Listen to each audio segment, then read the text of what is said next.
The truth is, the DeLorean was a bad car that looked cool.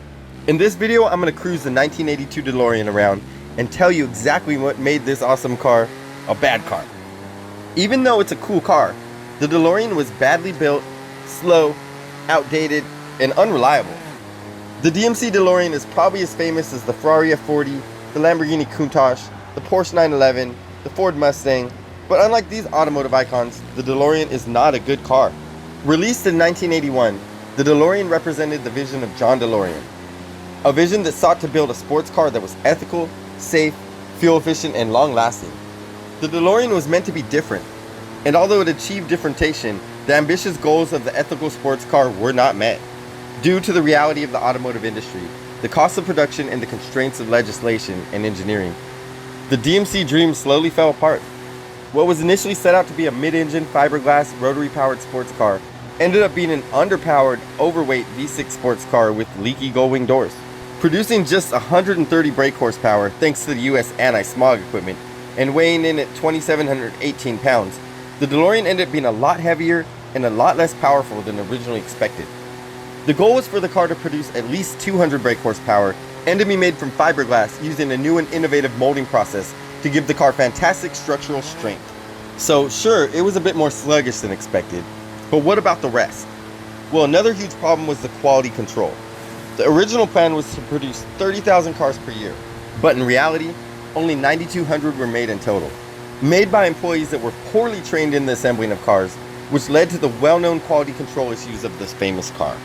Failing electrical systems, sticking throttles, suspension issues, instruments playing up, batteries dying prematurely, leaky doors as mentioned before, incorrect wheel alignments. The automotive industry is one of the highest barriers to entry, and unless you have a lot of money to burn setting up, a new auto manufacturer is very likely to fail, which is exactly what happened to DMC.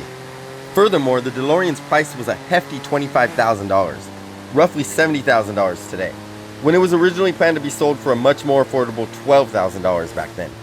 For a couple more $1,000s, one could buy a Porsche 911 instead, which was objectively a much better sports car.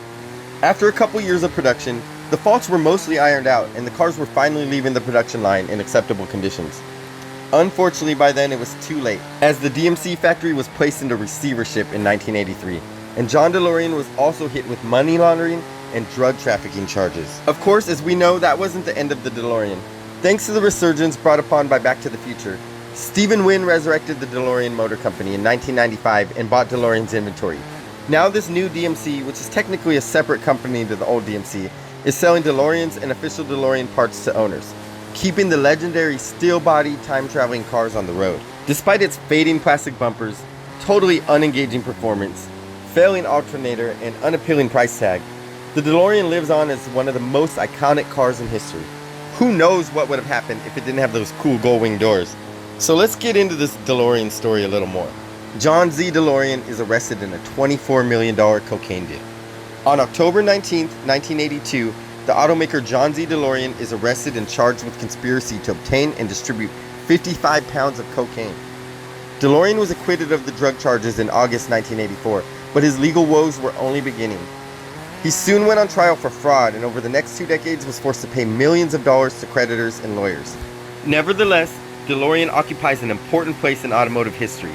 Thanks to its starring role in the 1985 film Back to the Future, his gull-wing sports car is one of the most famous cars in the world.